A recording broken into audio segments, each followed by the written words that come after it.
So, earlier this week, I got to watch Christopher Nolan's Interstellar. So, what did I think about the film? I thought there was so many cool shots in this film, going to space, even when they're in the bookcase sequence. It was so amazing. I think the visuals and the shots and the visuals so amazing.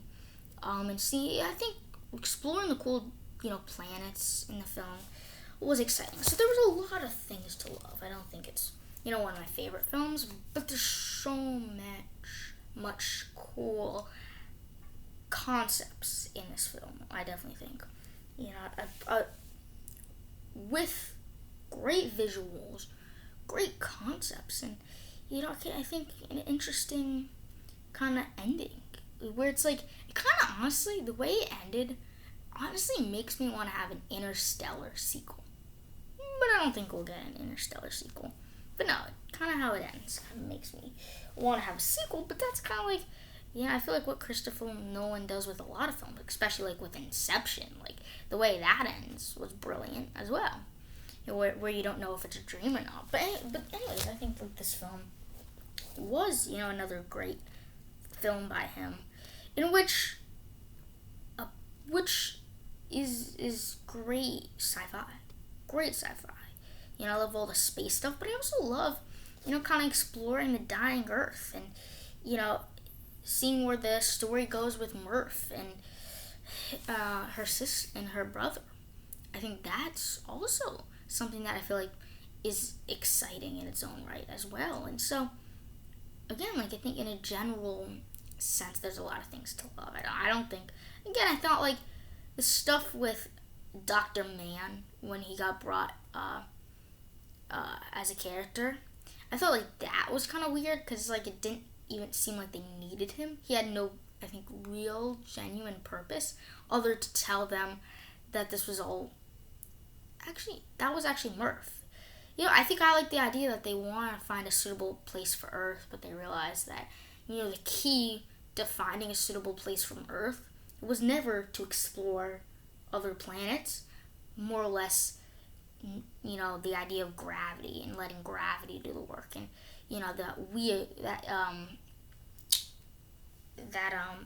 Brand Cooper, kind of navigates gravity was something that I didn't fully understand, but I kind of understood the idea. Like, the ghost was, him trying to communicate through gravity.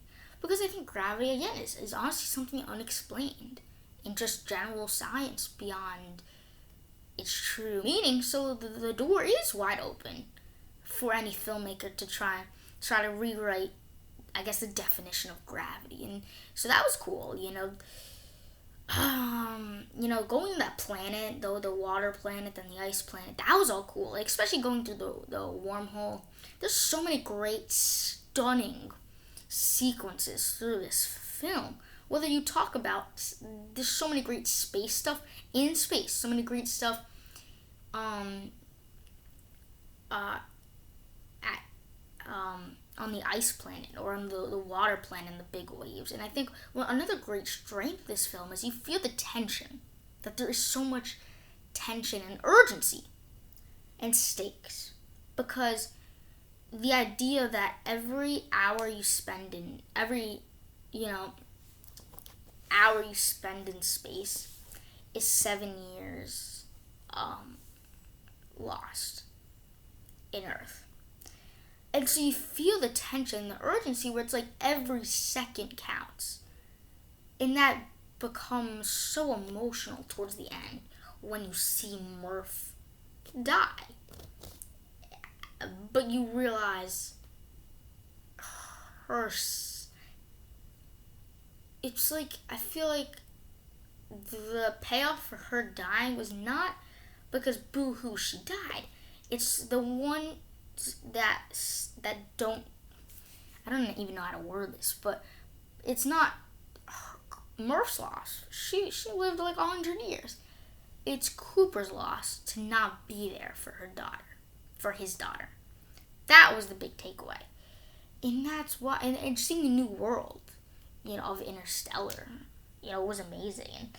it is an interesting concept of like in the future. It was retconned that people have ever gone to space, and there's so many great ideas and concepts that I think 90% of the time, works well on the screen and is stunning to watch. And I think I had a blast watching it. Again, it's like not one of my favorite films, but still a film I can rewatch and say, well, that film is so interesting. It's so exciting. I think I really did enjoy it.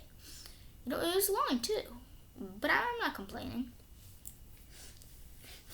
Stay tuned for videos coming at you.